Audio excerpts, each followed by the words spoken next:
pressing on. Let me see your bum-bums. The upward way. New heights and gaining every day. Still bringing us. FNM, let us hear you. Lord, plant my feet on higher ground.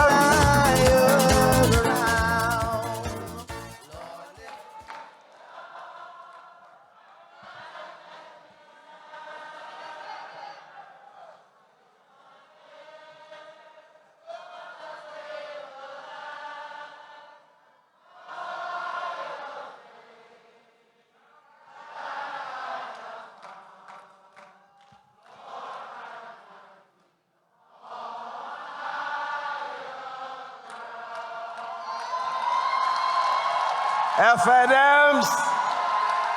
I'm pressing on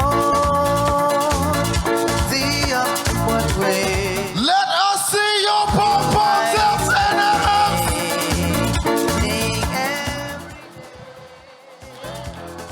Please be seated.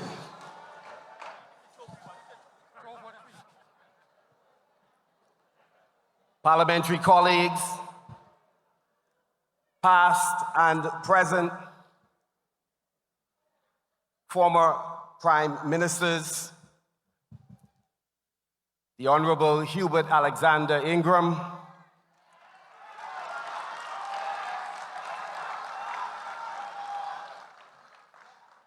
the Honorable Hubert A. Minnis,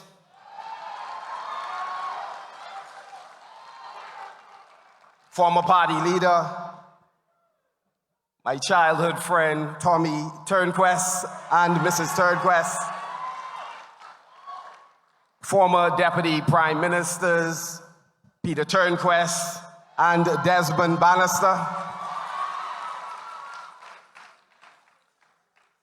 and firstborn Maurice Moore.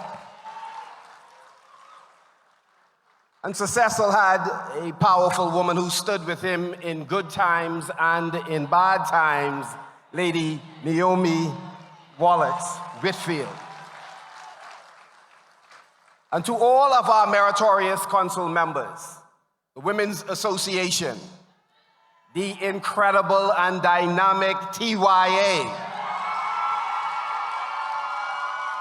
all of our party officers, and of course, to all of the elected officials who today have put us on a course where we will return to government in the Commonwealth of the Bahamas.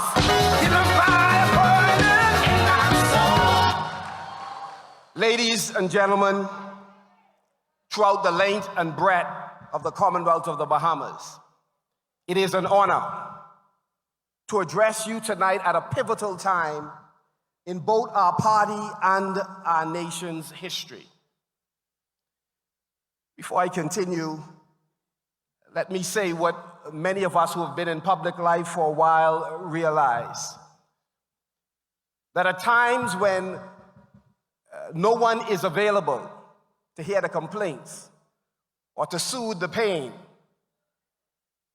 it's good to have a boo or a snooks at home to make it better. So I want to say tonight, Burleys, my daughter Michaela, who's here as well, how much I love you and appreciate what you've poured into my life. Thank you. Let me also say to my mother who's watching at home, Sister Laura Pearline Benson, how much I appreciate your love, but more importantly, your prayers. If you would permit me for a very brief moment, I'd like to tell you a quick story. We moved many times in my life. We lived in Coconut Grove, and we lived through at least 7 different corners. Key West Street, Jenny Street, Washington Street, 7th Street, on Coconut Grove Avenue, Florida Court. It was an interesting experience when a bus driver on Sunday after Sunday school asks you, "Where am I dropping you this week?" I didn't know we were struggling because of the affection of my mother. I tell you, there's something about these Bahamian women, how strong they are, and why I find it absolutely incredible that a government can't put on their agenda the issue of making sure that we do not violate our sisters, our mothers, our daughters. We moved in Yellowell at some point, and my mother would be in the kitchen. It was hot. If a fan blew, it was blowing the air that happened to be hot. And she would be cooking and praying and thanking God, and I would be in the hall watching her with a curious look, clearly on my way to a Christless hell. And my mother would be saying things like, "God, I praise you, I magnify you, I just give you thanks." And I couldn't understand why. We were in a hot house. The space was tight. Her husband wasn't the nicest fella at the time, and she had some bad children, chief among them me. But over time, I realized that my mother was thanking God because she had a peace that passeth all understanding. And FNMs tonight, even against the backdrop of September 16, I have a peace that passeth all understanding about the future of the Free National Movement. And if we pull together, if we turn to each other instead of on each other, victory is assured, no, not for the Free National Movement alone, but for the people of the Commonwealth of the Bahamas. Because we are here, not on our behalf, not to accomplish any childhood ambitions. We are here to make sure we retool this organization, reconnect with our supporters, energize a base that was more than lackluster in the last election, and then return to government so we could do right by the Bahamian people. Forward, upward, onward, together. And so tonight, I want to begin by thanking all of the delegates who, first in November and today, put in place a dynamic team to make sure that we are able to retool this incredible organization that we are blessed to lead. Let me be clear from the beginning, in case there are any illusions. The road ahead is a difficult one. And we have to be prepared to keep the faith. We have to be prepared to stay the course. We come from a rich tradition. In fact, we are in the 50th year of our political existence. And the men and women, our forefathers and mothers, made incredible sacrifice to make sure that you and I are here, standing on their shoulders, attempting to walk in some very big footsteps. They made a lot of sacrifices. Some of them lost their livelihoods, standing up for political change and social justice. A number of them took incredible risk, and it cost them. Sometimes it was isolation.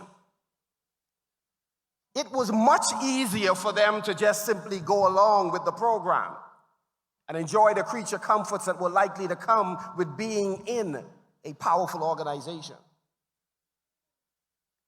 They counted the cost. And they made a determination that they were prepared to take the risk to go in a different direction. And you know, and I know some folks that aren't prepared to risk anything now, even though the odds that we face pale in comparison to what they faced. But yet they stayed. And they've been faithful FNMs, many of them unto their death, others who still live today, faithful to the cause. Nowadays, sometimes those that join the organization, if they have one bad experience or someone say something to them or look at them in a certain kind of way, they are transitioning elsewhere. But we've had some folks who have lost much, have taken their last dollar and invested it in our organization.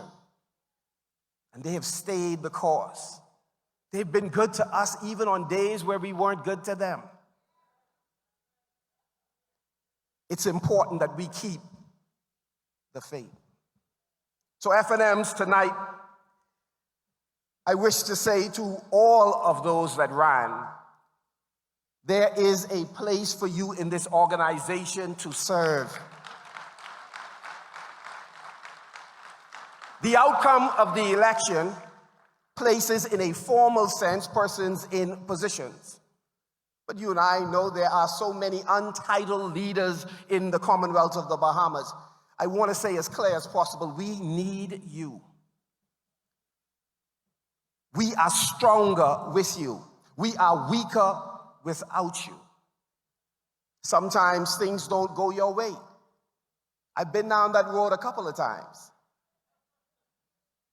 I remember going on an assignment. I believe it was in the place where my mother was born. I was absolutely certain, based on 2 rounds of voting in a relatively safe seat, no, an absolutely safe seat, that I figured I was a shoo-in. But I was sent on a mission. Cat Island, Rumkey, and San Salvador.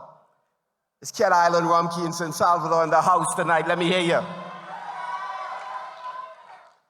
And I didn't go grumbling or pouting. I went like the soldier I am, in good company with freedom fighters like you.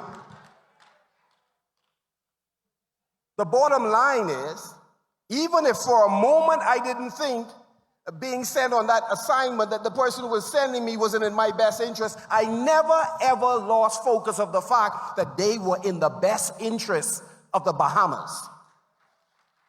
Many times we are narrowly focused on what's in it for us, and that's important. Don't get me wrong. Each of us attempt to build a quality country to make sure that our family is living in an environment that is safe and that the options for prosperity are great. That's wise. But we must also have a commitment to a bigger cause and be prepared to make sacrifices so that the organization succeed, and by extension, the best vehicle for change is ushered into governance, and I believe it's us. So I'm asking you, amidst any frustrations you may have privately or those known publicly, I'm asking you to keep the faith, stay the course. We need you. We are weaker without you. The Dissident 8, you have heard the incredible story of the sacrifices they made. Imagine for a moment, laboring in the political vineyard for decades, not being victorious, but nevertheless staying. The passion wasn't sucked out of them. They still had it and they fought on. The hope that a better day was ahead, and despite the fact that it didn't come in a timely manner, they fought on. FNMs, it is that same spirit. It's that same metal that we need to summons tonight, tomorrow, next week, next month, to make sure that we can once again, return to the street where we live, the neighborhoods that we walked in the last election, to the very door that didn't open for us when we knocked on it, or to the same gate where the only thing visible was a pit bull in the yard. We need to summons that same kind of spirit to return, to attune, and to ask for support. Think about this for a moment. The Dissident 8 and all those that accompanied them was taking on a system, a powerful political organization that had just ushered in, think about it, ushered in majority rule. They counted the cost. They knew what they were up against. But they also detected something. They detected something that unfortunately is fairly consistent for politicians sometimes. They detected that a spirit of arrogance among some was setting in. They detected That some got in the business of serving themselves rather than serving the population that delivered them into a rare place, the Parliament of the Commonwealth of the Bahamas. They sensed a spirit of entitlement, and they were prepared to go a different way. And so the values that they held sustained them in the fight. The ideals that they fought for, they were prepared to pursue it, to either reach it or die trying. It is that same spirit that I'm asking FNMs to summons and to hold on to. And in celebrating our forefathers, we must always celebrate our foremothers. Althea Sands, Patsy Anderson, Irma Williams, Hilda Antonio, Dame Janet Boswick, Dame Ivy Dumont, Louise Bosfield, Yvette Bethel, and so many more. This is not a battle that one or two won or could win. It's important that all of us appreciate that each of us in this organization have a role to play if we are going to be successful. And so I ask you to keep the faith. Tonight, we have a wonderful opportunity to hit the reset button. And I wish to have a candid conversation with you. I am aware that some others are listening. So let me take care of some housekeeping matters first. The Dissident 8 and freedom fighters kept the faith because they recognized something. That Bahamians were yearning for something more than they were experiencing. They were proud of those persons who came back home and liberated us from minority rule. But over time, as changes began to occur, they sensed that we as a people wanted more. We could be better, do better. And they stayed the course. And this party, having labored for so many years, decided that all of the blood, sweat, and tears that they had shared, that they were prepared to continue this fight. And I'm advised that they went and drafted a young Hubert Alexander Ingram. And I'm told that in 1992, deliverance came to the Bahamas.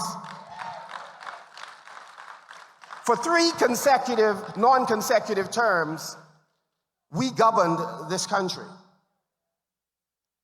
And despite the revisionists in the Progressive Liberal Party who would like to rewrite history and tell stories about us having not contributed to the fundamental development of this country, you know and I know, the modern Bahamas benefited from accountable, transparent, free national movement leadership. The ecosystem and infrastructure for this country was transformed under our leadership. We exploded the imagination of young people because they saw possibilities, that it was okay to have a righteous restlessness about what was going on in the country and to go on a radio station and say what you wish to say about a leader. But they recognized that their spirit was free. It was a watershed moment in our country's history. And we lost at some point. But what did we do? We regrouped, retooled, and returned to government. And so in 2017, Dr. Hubert Minnis, with a small group, some of you are here tonight, no name recognition, no name, face recognition, but you stayed the course. You weren't the moneyed, the degreed, and petty greed, but you stayed the course, and you worked with Dr. Minnis. And we pulled off one of the most unlikely, dramatic victories in Bahamian election history. It is amazing what we are able to do when we decide to collaborate with each other. Politics and life being what it is, you know, the world it's a cycle. We suffered a crushing defeat recently. Clearly looking at you and listening to you, your spirits are not crushed. You're disappointed. You're hurt.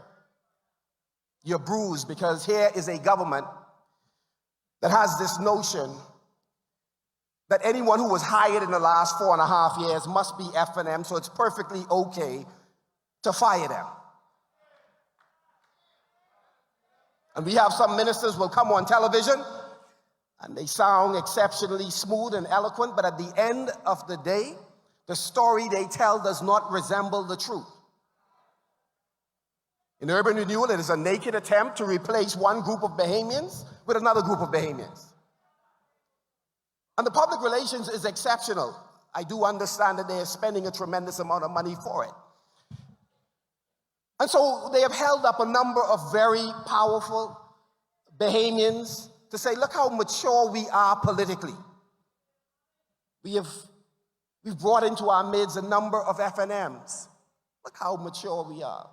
And I believe that those persons they hired are in fact brilliant, thoroughly prepared Bahamians who deserve to be a part of the nation building exercise. I have no problems with it. But what I do have a problem with is the attempt through a public relations exercise to hold up a very small group of Bahamians as example of their maturity. And then you have a host of women making $250, $300. The sole breadwinner in a house. A husband that is ill, and before becoming ill, had the ability and the willingness to provide, but now finds himself not in a position to support the family, but yet that mother who showed up every day, whether it's in urban renewal or in social services in general or a Ministry of Education. They didn't leave. They didn't punch in and go to campaign anywhere. None of the certificates were forged. They went through the regular process. Their public relations says that they are politically mature and they are governing for all Bahamians. But the reality on the ground says the misery index continues to be high because of the narrow tribalistic view of an incoming government that promised different and promised better. In 4.5 years, the presumption was that every contract that was issued to someone wearing red. Only to find out that they had to pause for a moment because they recognized a number of the contracts were issued to persons who wore their colors. And so they had to become a lot more creative to construct a story on how they would end existing contracts in order to issue new contracts to those who had their colors. And don't tell me y'all did that before. Well, I can think of a number of notable examples where it did not happen. Ministry of Finance, host of persons hired. Still there today. Still there. When we came in 2017, they were working. Some of them contracts had expired, but they're there. Ministry of Education, I'm advised that there were hundreds of them, and I'm being conservative. I was actually told thousands, but there were many of them. Many of them are still there, regularized. And let me just say this for the record. In relationships, none of us expect to be judged on the basis of the past relationship your boo or your snooks had. Because if that was the case, most of us in here would not be married or in any kind of relationship. I don't expect to hear this tired argument that why you're saying, because at some point it happened under the FNM. Well, the reality is you said it is a new day where we will govern for all Bahamians. So it cannot be right that every category of contract you're seeking to pry out of the hands of Bahamians who are not political operatives. Certainly, if somebody, that's all they do, they sign in and they go and they're campaigning, then unfortunately they get what they get. But we're talking about persons who are committed to serving the Bahamian people by way of the ministries, the departments that they are part of. We can, as a country, do better than that. And since they're listening, let me just say this before I get to the point I really want to make. In the financial services sector, KP the Turnquest and colleagues passed a number of important pieces of legislation. One of them was the Procurement Act. We also decided that we look at how we can better manage the debt, so we passed the Debt Management Act, Fiscal Responsibility Act. It's interesting that each of the bills that we discussed, each of the acts that were put in place, have some requirements. This government is so arrogant that not even the Prime Minister, not the Minister of State for Finance, but you have public servants who are saying that bill will not make it in Parliament. We think it's a waste of Parliament time. We can take care of that. Now, if the government intends to change the law, they have the right to do so. In fact, I'm advised they have the numbers to do so. But until the law has changed, they have an obligation to follow it. And so they have decided that the Free National Movement did not report as it ought to have all of the COVID spending. So when you ask me that question, that's a simple issue. We had an obligation, we should do it. That's simple. We were wrong. We should have done it, no problems. Now you have an obligation to report all the contracts that have been issued since you came to government and that law was enforced. Why are you not reporting? And the brazenness is that we're not reporting, and what you gonna do?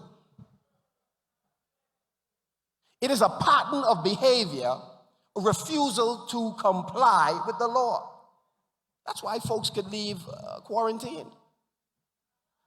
That's why there could be 3 different versions of a story on the same subject.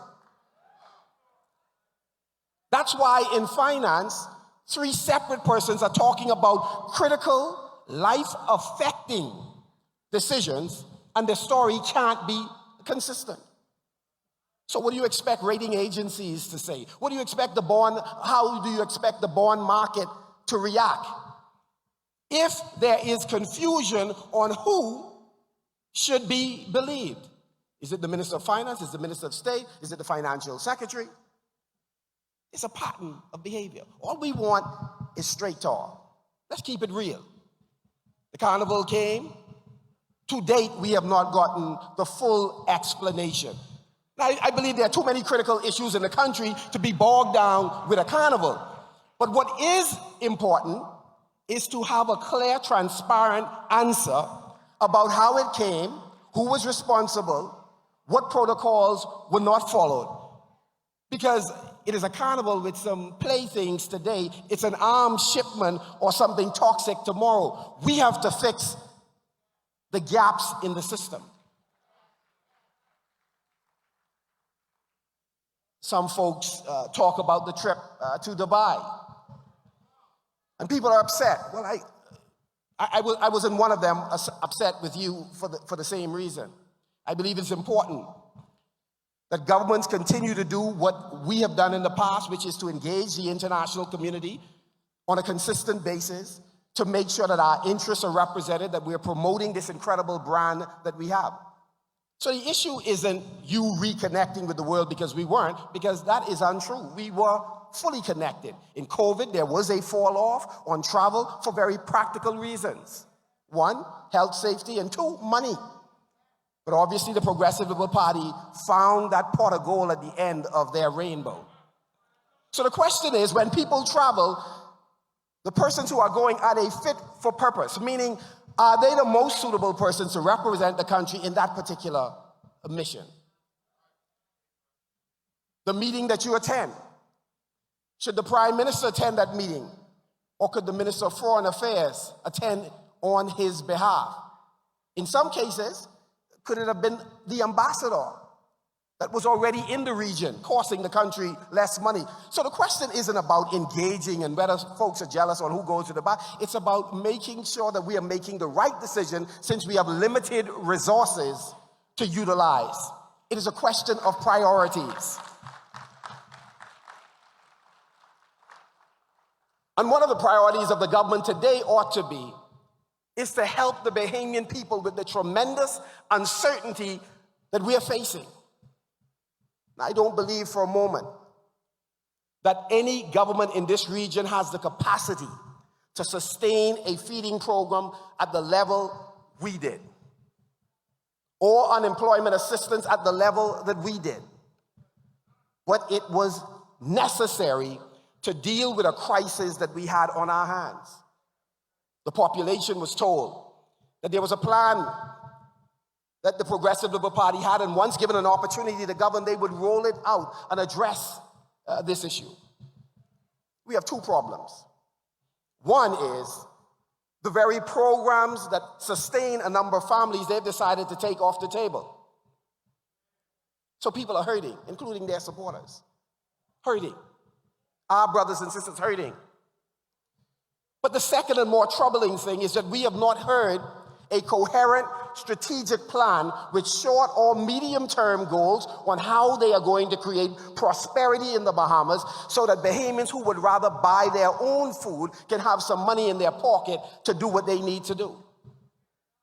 See, people would understand if you're telling them that this is the timeline that you plan to introduce a number of measures that you've been thinking about and working on for the last 4.5 years while you were in opposition.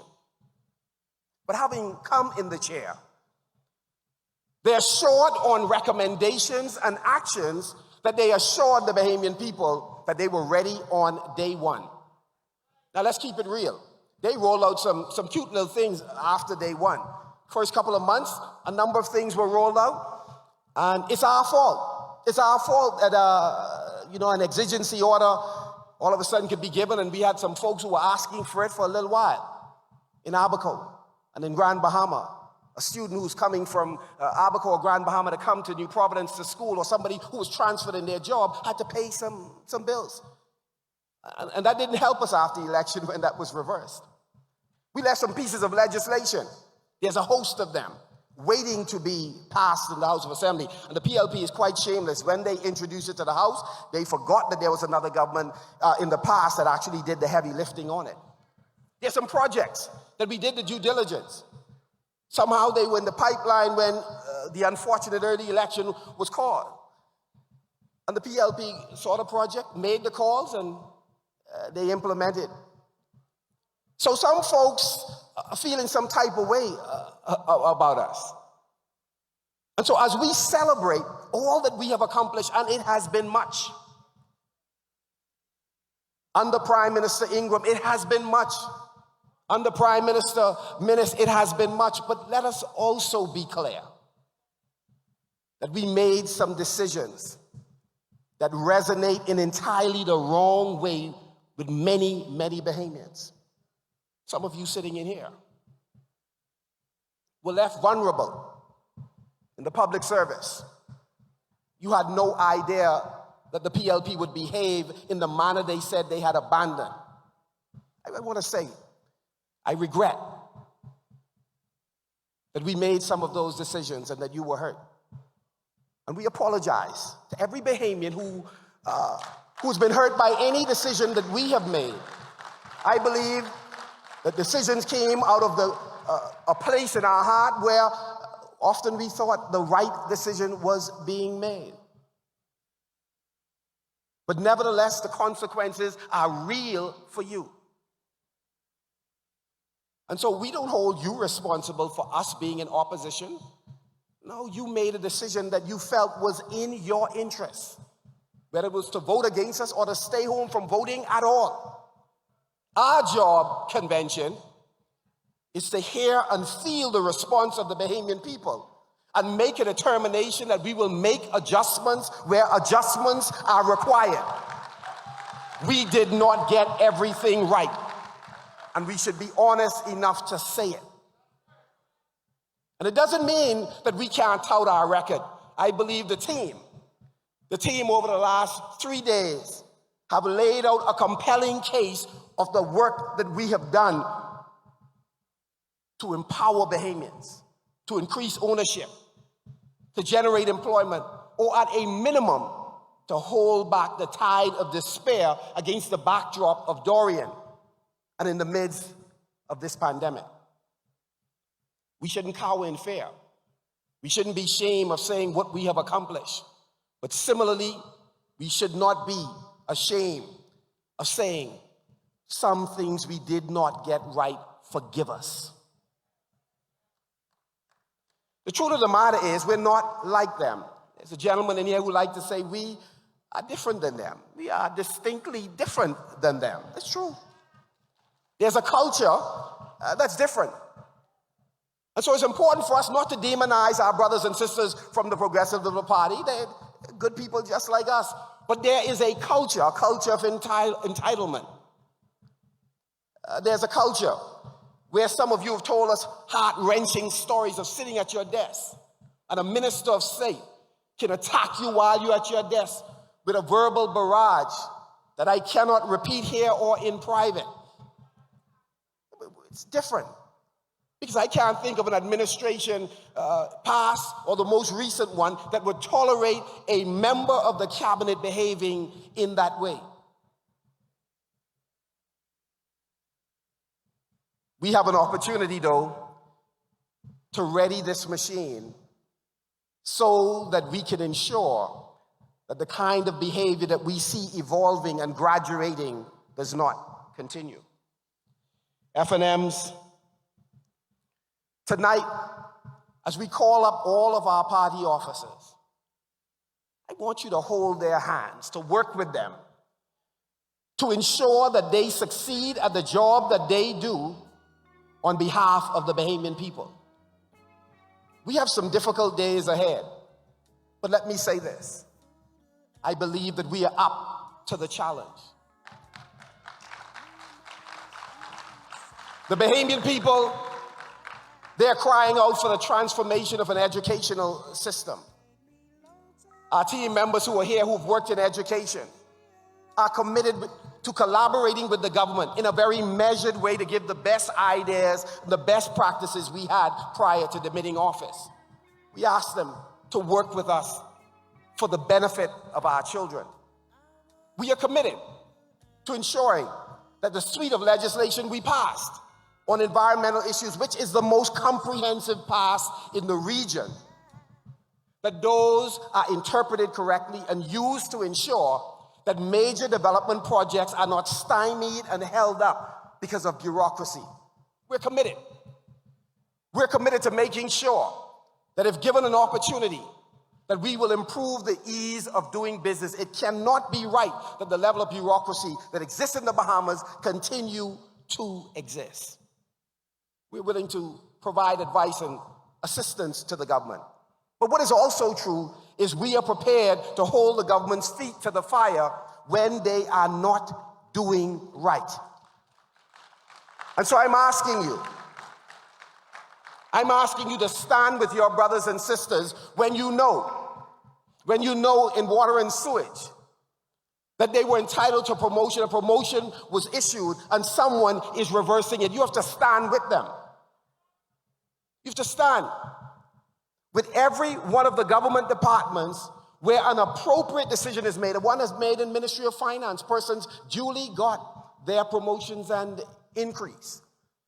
And all of a sudden, two persons who ought to know better cannot recall that it was approved by cabinet. You have to stand with those persons. You don't have to figure out if they're FNM or PLP. You just have to stand with them. Or in road traffic, where the whisper of persons who wish to have greater access can cause multiple persons not to be able to function in the jobs they are entitled to do. And if one decides that they ought to move, it only makes sense to give a reasonable explanation on why, or at a minimum, move them in a suitable location, not have them sitting home being paid by us. Department after department, we could recite these egregious acts. We cannot be silent or not stand with brothers and sisters as they go through what they're going through. Island administrators, exact same problem. FNMs, we're going to call on you over the course of the next several weeks to stand with us as we raise the alarm this government. We're going to ask the union leaders who are in here. We have no less than 6 union leaders who are part of this administration. I give you the assurance that the new leadership in the Free National Movement will be consultative and inclusive. Your expertise will be called upon to advise us and guide us as we make critical decisions and engage in discussions that have the potential to change lives. We intend, with this new team, this, how do we say it in the Bahamas, this brand new team, to work on your behalf. We believe that arrogance is a poison in political organizations. Multiple administrations have been changed because of it. We will not tolerate it, and in our own lives, we will not exhibit it. We believe that everywhere in this organization, everybody matters. And you don't have to fall in love with me to have access to me. I work for you. And I will serve at your pleasure for as long as you would have me. And rest assured, the day you make the determination you don't want me, I wouldn't be fighting tooth and nail, left, right, and center, east, west, north, and south to hold on.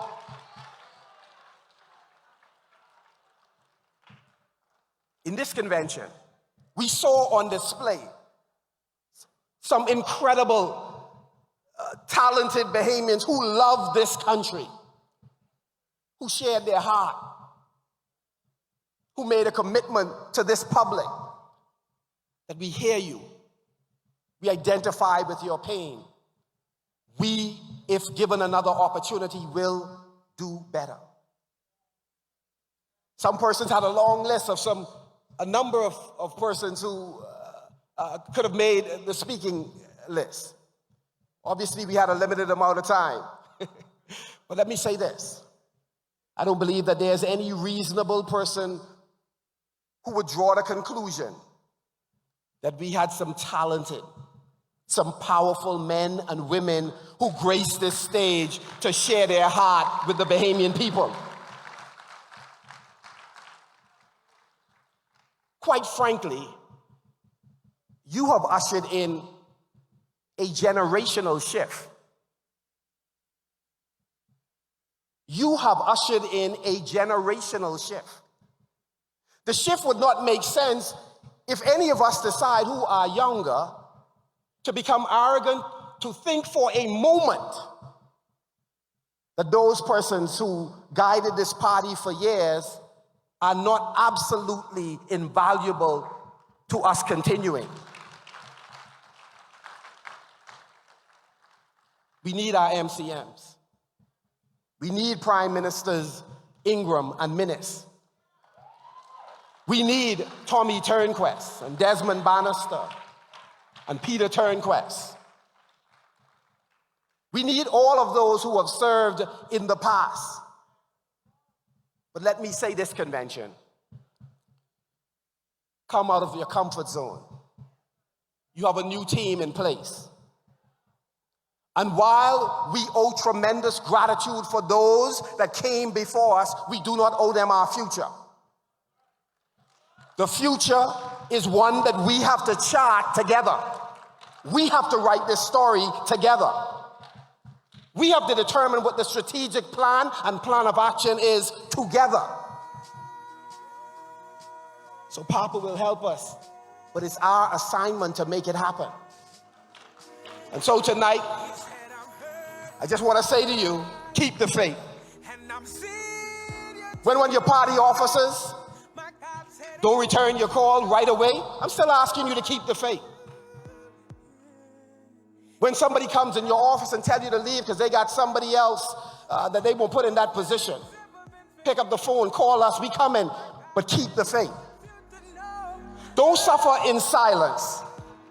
If you're hurting, while we are not entirely responsible for every bill you have to pay, we do not want you to suffer in silence. This is your family. Let us know. We're here for you. We are where we are because of you. You've hoisted us on your shoulder. You delivered us to Parliament. We are there because of you. We're prepared to stand with you and speak and act on your behalf. God is going to be with us. He was with us all the other times we lost the election. But we have to be faithful. We have to be diligent. And I believe we have a deputy leader who fits that description. I want you to give Shannon Dawn Cartwright a hand as he comes. We have a chairman who is fearless, articulate. Give Dwayne Stans a round of applause as he comes. We want all of our officers who this convention has elected to stand with us. As this convention stands with you, join us.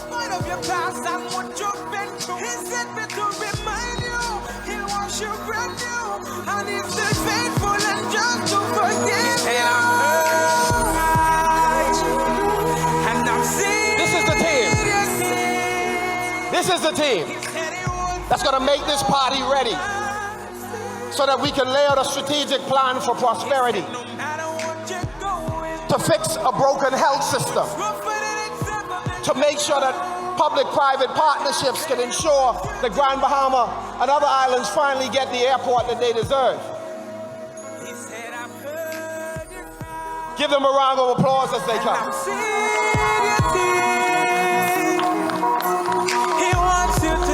FNM!